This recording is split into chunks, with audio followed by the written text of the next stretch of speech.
مجھ سے اگر آپ پوچھیں گے تو میں تو کہتا ہوں کہ تفہیم القرآن مولانا مودودی رحمہ اللہ تعالیٰ کی جو تفسیر ہے قرآن کی بیسٹ تفسیر ہے پوری اسلامک ہسٹری میں، اور بعض معاملات میں تفسیر ابن کثیر سے بھی بہتر ہے، کیونکہ تفسیر ابن کثیر میں جو یہود و نصارہ کے جو حوالے قرآن ڈسکس کرتا ہے وہ نہیں موجود۔ مودودی صاحب نے محنت کر کے تورات اور انجیل سے وہ حوالے بھی تلاش کیے ہیں، اور اس لیول تک میں آپ کو سیمپل کے طور پہ کہتا ہوں کہ آپ دنیا کے کسی مفسر کی سورہ یوسف کی تفسیر پڑھ لیں اور اینڈ پہ تفہیم القرآن میں سورہ یوسف کی تفسیر پڑھیں۔ بیان القرآن میں ڈاکٹر اسرار صاحب نے ویڈیو میں ریکارڈ کروایا کہ میں قرآن کی طرف آیا ہی ہوں صرف سورہ یوسف کی تفسیر پڑھ کے مولانا مودودی کی۔ میں میٹرک کا اسٹوڈنٹ تھا ان دنوں، جو جماعت اسلامی کا رسالہ ترجمان القرآن نکلتا تھا، اب ان کا وہ مکتبہ ہے ترجمان القرآن،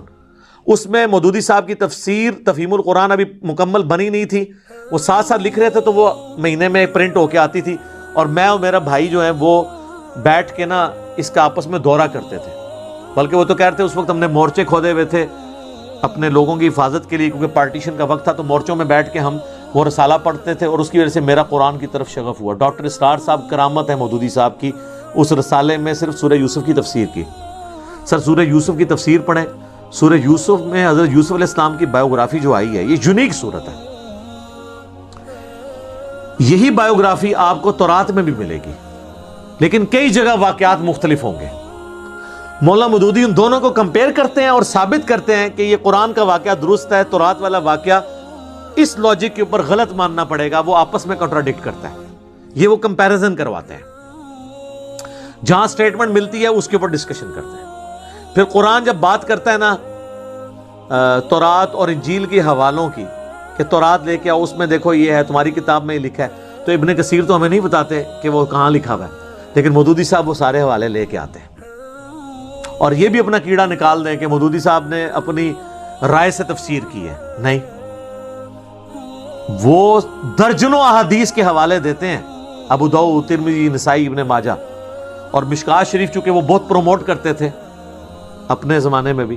مشکات جس نے پڑھی ہوئی ہے اس کو تو آلموسٹ ہر مسئلے کے اوپر احادیث پتہ چل جاتی ہیں، وہ باقاعدہ کوٹ کرتے ہیں کہ جی یہ اس کانٹیکسٹ میں یہ حدیثیں ہیں، باقاعدہ وہ بحث میں لے کے آتے ہیں، حدیثیں بھی وہ کوٹ کرتے ہیں،